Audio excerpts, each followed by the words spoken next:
je suis très contente de vous retrouver aujourd'hui dans une nouvelle vidéo pour un type de vidéo que je n'ai jamais fait sur ma chaîne parce qu'on se retrouve pour un bilan culturel. Je vous ai posé la question sur Instagram à savoir si vous préfériez que je vous fasse des bilans culturels mensuels ou des favoris. Donc les bilans culturels, c'est simplement vous parler de tous les films que j'ai regardés, de toutes les séries que j'ai vues, des podcasts que j'ai écoutés, éventuellement si j'ai été à une expo vous en parler, voilà, tout un tas de choses comme ça. Tandis que les favoris, ça regroupait aussi des cosmétiques, de la nourriture et surtout ça vous parlait que de ce que j'avais particulièrement aimé. Donc il y avait plein de choses dont je vous parlais pas. Vous étiez presque 3/4 à voter pour que je vous fasse des bilans culturels. Donc me voici, me voilà, c'est ce qu'on va faire aujourd'hui. On est donc là pour le bilan culturel de janvier et tout d'abord je vais vous parler de séries. J'ai d'abord regardé la saison 2 de la série You que vous connaissez probablement. C'est une série que j'avais adorée quand j'avais regardé la saison 1. La saison 2 est assez différente. Pour vous remettre un petit peu dans le contexte, on rencontre le personnage de Joe qui est un jeune homme qui est libraire à New York. Je vous fais un résumé de la saison 1, ça vous spoil pas du tout la saison 2.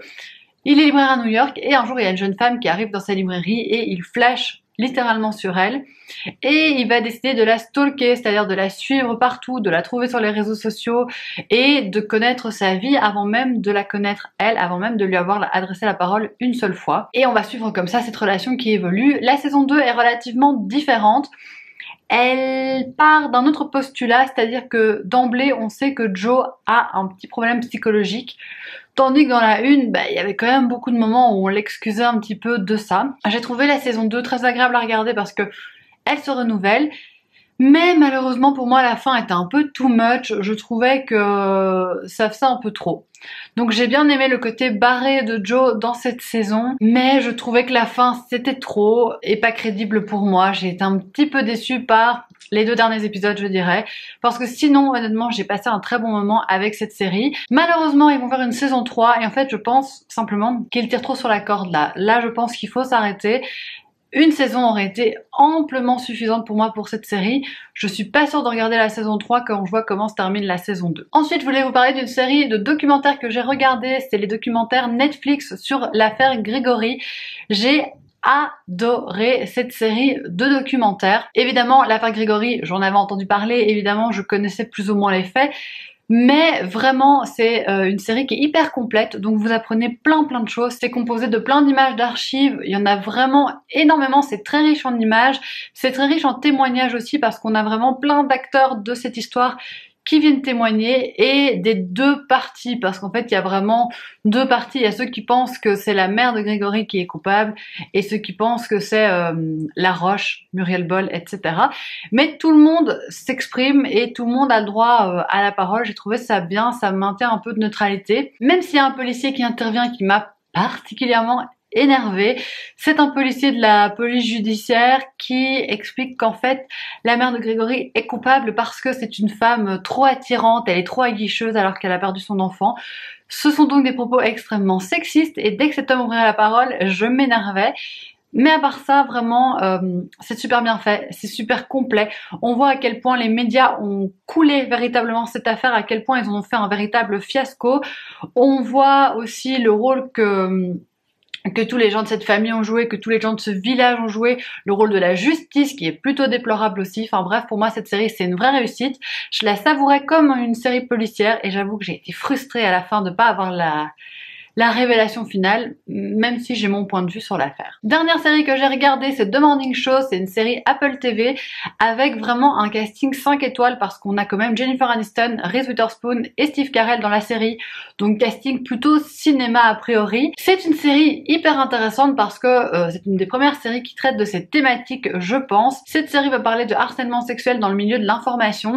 On est après l'affaire Harvey Weinstein, on est après le hashtag MeToo et on est en fait dans une émission quotidienne matinale d'information qui est présentée par Mitch, qui est interprété par Steve Carell, et Alex, interprété par Jennifer Aniston. Ils travaillent comme ça en binôme depuis 15 ans. La série commence, Mitch est accusé de harcèlement sexuel sur plusieurs femmes de l'équipe, il est donc renvoyé. Tout le monde se retrouve un peu comme ça dans la tourmente parce qu'on On sait pas vraiment si c'est vrai, on sait pas si certaines personnes ont fermé les yeux, on laissé passer. Et d'un autre côté, on a aussi Bradley qui est joué par Reese Witherspoon, qui est une journaliste très activiste, qui défend les droits des travailleurs, qui défend beaucoup de causes fortes, et qui elle est une journaliste de terrain qui va se retrouver un petit peu mêlée à toute cette histoire. J'ai trouvé que cette série était nécessaire, était importante parce qu'elle aborde cette thématique de manière assez fine, je trouve, parce que Mitch, c'est un homme qu'on apprend à découvrir au fur et à mesure des épisodes. Pendant toute une partie de la série, on ne sait pas ce qu'il a fait, on ne sait pas d'ailleurs s'il a fait quelque chose ou pas du tout, et on va comme ça découvrir ça au fur et à mesure, je vous dis rien évidemment. On suit comme ça toute une galerie de personnages à qui on ne sait pas trop si on peut se fier ou non, parce que déjà on ne sait pas ce que Mitch a fait, on ne sait pas si les autres de l'équipe ont fermé les yeux ou s'ils n'ont rien vu ou s'il s'est passé quelque chose. On voit qu'on est dans un milieu extrêmement vénal, on voit qu'on est dans un milieu très hypocrite, donc tout est fait uniquement pour faire le buzz, pour faire de l'argent et pour que l'émission fonctionne bien. Donc vas-y, fais un grand sourire et va présenter ton émission au lieu de commencer à nous énerver pour des détails. Les personnages sont super bien campés. Pour moi, la série, elle est hyper intéressante. Et d'ailleurs, elle n'hésite pas à reprendre certaines choses comme l'affaire Weinstein dont on parle à un moment dans la série.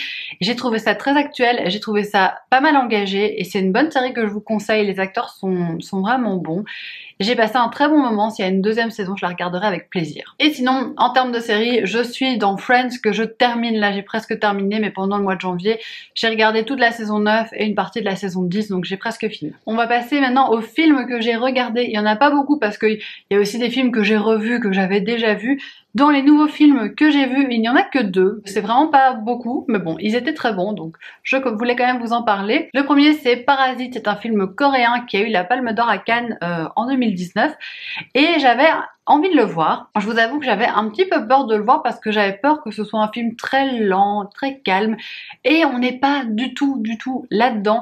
C'est un film hyper original, hyper inventif, j'avais jamais rien vu de pareil, j'ai été vraiment étonnée et vraiment surprise par ce que j'ai vu. On suit une famille de Coréens qui est vraiment très pauvre, pour qui c'est vraiment difficile de joindre les deux bouts. Tous les mois, c'est la panique. Donc dans cette famille, il y a 2 enfants, mais qui sont déjà âgés, et les parents. Et un jour, le fils va se faire engager comme prof d'anglais particulier dans une très belle famille, dans une magnifique maison. Et petit à petit, la famille va essayer de s'immiscer dans ce monde. Je ne vous en dis pas plus parce que je veux vraiment pas vous gâcher le plaisir si vous regardez le film, parce que moi j'ai été tellement surprise que j'aimerais bien que si vous le regardez, vous ayez la même surprise que moi. C'est vraiment un film tellement original et tellement particulier. Peut-être que ça plaira pas à tout le monde, mais en tout cas, si vous avez peur de ce film en vous disant oui, film d'auteur, c'est pas trop mon style, on n'est pas là-dedans, c'est vraiment dynamique, on est vraiment dans du thriller psychologique, on est très fort dans la psychologie des personnages, et c'est un film qui va me rester en mémoire, je pense, surtout que ça évoque quand même pas mal de questions assez importantes, et principalement la question des classes sociales, de ces différences de classes sociales, des gens qui crèvent de faim, qui doivent vraiment tout mettre en œuvre pour avoir à manger sur leur table le soir, et des gens qui vivent dans des baraques absolument incroyables et qui ne se posent aucune question d'argent. Alors il y a des moments dans le film qui sont un peu barrés, même complètement. C'est spécial, mais vraiment j'ai passé un très bon moment. Et l'autre film que j'ai regardé, c'est Once Upon a Time in Hollywood de Quentin Tarantino. J'aime beaucoup Tarantino comme réalisateur. Celui-ci, c'est pas mon préféré qu'il ait fait, même si la thématique de prime abord me parlait énormément. On est à Hollywood à la fin des années 60, on va rencontrer plusieurs personnages. Les premiers qu'on va rencontrer, c'est un acteur de western qui est un peu sur le déclin, qui est campé par Leonardo DiCaprio, qui a une doublure qui est Brad Pitt. Donc on voit un petit peu lui sa carrière qui déraille, on voit Brad Pitt sa doublure qui est un mec complètement bizarre, et on sait pas trop quoi penser de lui de prime abord. En même temps, on suit la secte de Charles Manson. Donc on voit ces jeunes filles qui errent dans les rues d'Hollywood toute la journée, qui sont pieds nus, et que tout le monde appelle les hippies et que tout le monde insulte. Et on voit également Roman Polanski et sa femme de l'époque, Sharon Tate. Si vous connaissez un peu l'histoire, voilà, vous voyez où je veux en venir. Mais bref, si vous connaissez pas, je vous laisse découvrir. C'est un film qui prend son temps. Je trouve que pour un Tarantino, il était un petit peu plus lent que ses autres films, tout simplement. Ça m'a pas dérangé parce que Le jeu d'acteur est incroyable, hein. Moi, vous me mettez déjà un Leonardo DiCaprio, c'est sûr que je suis partante et c'est sûr que je suis déjà conquise, hein. Donc Leonardo DiCaprio, pour moi, il fait déjà beaucoup de boulot. Alors Brad Pitt est incroyable aussi. Enfin, les acteurs de manière générale sont très très bons, mais ces deux-là ensemble, c'est incroyable. Brad Pitt est excellent en fait dans le film. Je vous parle de DiCaprio, mais Brad Pitt a vraiment des scènes où il est excellent. Donc ça prend un petit peu son temps, pourquoi pas. Je me disais, oh, c'est beaucoup moins sanglant que Tarantino d'habitude. Et puis la fin arrive et pas explosion de sang dans tous les sens. Je me suis dit, ok, on est bien dans du Tarantino là, on peut pas se tromper. La fin est très bien. Je n'ai pas envie de vous dire pourquoi parce que ça vous donnerait des indications sur la fin. La fin est très bien, vraiment. Ça m'étonnait que Tarantino reprenne comme ça un fait divers pour se l'approprier pour son film, mais en fait je trouve qu'il a très bien fait ça. Je trouve que c'est un film qui a quelque chose à raconter et je trouve que c'est un bon film, donc si vous avez l'occasion, regardez-le. Il est long, comme d'habitude, il est un peu lent, mais la fin vaut le coup. Et voilà, les acteurs sont très très bons. Et pour terminer, je voudrais passer au podcast. J'ai écouté mes podcasts habituels, à savoir À bientôt de te revoir, La librairie francophone, Laisse-moi kiffer, enfin voilà, tous les podcasts que j'écoute tous les mois, toutes les semaines. Mais j'ai découvert un nouveau podcast qui s'appelle Parler comme jamais. C'est un podcast de linguistique. Alors ça fait peur dit comme ça, mais je vous assure que c'est ultra accessible et qu'il n'y a vraiment aucune raison d'avoir peur. En fait, c'est un podcast dans lequel une fois par mois, on va décortiquer quelque chose de notre langue. Ça peut être les accents. Qu'est-ce que ça implique le fait d'avoir un accent? Par exemple, moi dans mes commentaires, on me dit souvent « Ah, tu as un accent belge ». On peut rajouter c'est mignon ou rien rajouter du tout, mais c'est une remarque qu'on me fait quand même de temps en temps. En fait, avoir un accent, c'est pas anodin, ça veut dire quelque chose et ça implique des choses aussi parce que le podcast s'intéresse à cette question quand même assez longuement. En fait, on se rend compte qu'avoir un accent, c'est juste la marque de l'endroit d'où l'on vient, mais en fait ça va apporter beaucoup plus de choses que ça parce que ça va apporter beaucoup plus de stéréotypes que ça. Donc si vous avez l'accent marseillais, ça va démontrer certaines choses. Si vous avez l'accent belge, certaines choses. Si vous avez tel accent, autre chose. Mais au final, on vous prendra quand même un petit peu moins au sérieux si vous avez un accent. Parce que vous n'avez pas l'accent de Paris, parce que Paris c'est aussi un accent. On croit toujours que le fait de parler le français de Paris, c'est ne pas avoir d'accent, mais c'est faux, c'est un accent aussi. Enfin bref, je vais pas rentrer dans le débat maintenant. J'ai écouté plusieurs épisodes, j'ai pas encore tout écouté, mais j'ai écouté aussi les épisodes sur les émoticônes.